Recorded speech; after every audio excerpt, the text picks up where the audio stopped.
আসসালামু আলাইকুম রহমতুল্লাহি বারাকাতুহু।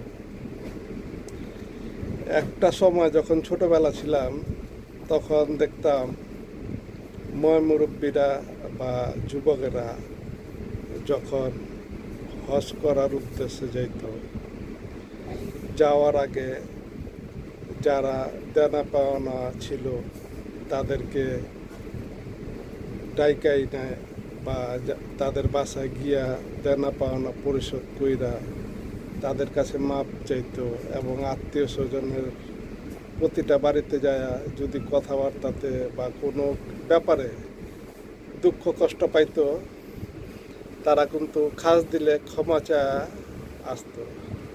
এবং পাড়া প্রতিবেশী তো আছেই, বন্ধু বান্ধব সবার কাছে ক্ষমা চায়া নিজেকে নিষ্পাপভাবে হজের উদ্দেশ্যে রওনা হইত। এবং কি আমার পরিবারের আব্বা মা যখন হজে গেছে এই কাজগুলোই করছে, আরও অনেকেই করে। কিন্তু এখন বর্তমান সময় দেখেন, মানুষ কোটি কোটি টাকা পায়, লক্ষ লক্ষ টাকা পায়, মানুষের জায়গা জমি দখল করে, মানুষের অন্যায় অত্যাচার করে, কিন্তু কোনো দেনা পানা পরিশোধ করে না, কেউ এর কাছে ক্ষমাও চায় না, জুলুম অত্যাচারে করে যে এইটার জন্য তারা অনুতপ্ত হয় না। প্রতি বছর হজের পর হজ করতেছে, হাজি থেকে আলহাজ টাইটেল লাগাইতেছে।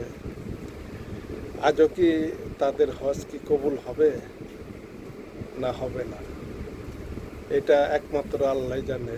কিন্তু আল্লাহ যদি আমার যখনই হজ করার তৌফিক দিব, অন্তত নিজেকে পরিশুদ্ধ করেই আল্লাহ রাস্তায় যাব, আর ওই রাস্তায় যাতে একবারে মৃত্যু পর্যন্ত পরিশুদ্ধভাবে থাকতে পারি।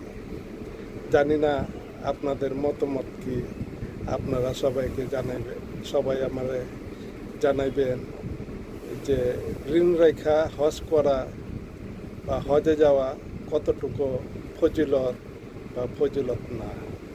ধন্যবাদ সবাইকে।